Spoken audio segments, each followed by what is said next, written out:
Raymond कंपनीच्या कामगारांच्या वेतनात 7,250 रुपयांची वाढ करावी यासह 19 बडतर्फ कामगारांना कामावर परत रुजू करून घ्यावे अशी मागणी पत्रकार परिषदेतून केली। आपल्या विविध मागण्यांसाठी कंपनी कामगार गेल्या 6 दिवसांपासून उपोषण करत आहेत।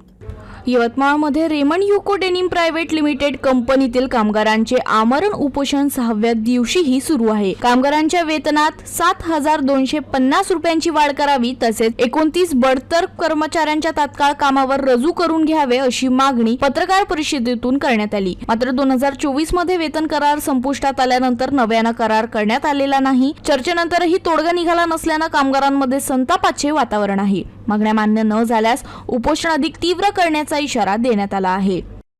1 एप्रिल 2024 पासून आमचा जो वेतनवाढीचा करार आहे तो प्रलंबित आहे आणि आमची जी मागणी आहे 7,250 रुपयाच्या वर वेतनवाढ, ज्या आमच्या 19 कामगारांना बडतर्फ केलेले आहे त्यांना विनाशर्त विनाअट कामावर घेण्यात यावं।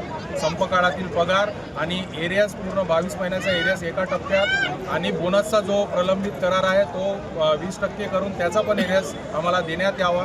या मागण्यांसाठी आम्ही इथं दिनांक 18 फरवरीपासून इथं आमरण उपोषणाचं आंदोलन आम्ही चालू केलेलं आहे। पण कंपनी घाट्यामध्ये नसून किंवा असेल, पण हे यांचा जो पॅकेज आहे हा आमच्यापेक्षा कितीतरी पटीने जास्त आहे आणि कंपनीमध्ये जे काही भ्रष्टाचार होत आहे तो फक्त कामगारावर ढकलत आहे। आमचा याला कोणत्याच प्रकारे पाठिंबा नाही, कारण की कसं आहे की कामगार हा मेहनतीनं काम करत आहे आणि त्याचं श्रमाचं फळ आम्ही मागत आहोत। बाकी याच्यावर तर आम्ही काहीच मागत नाही। आमची रास्त मागणी आहे 7,250 त्यांनी पॅकेज द्यावं, हीच आमची सर्वात महत्त्वाची एक मागणी आहे।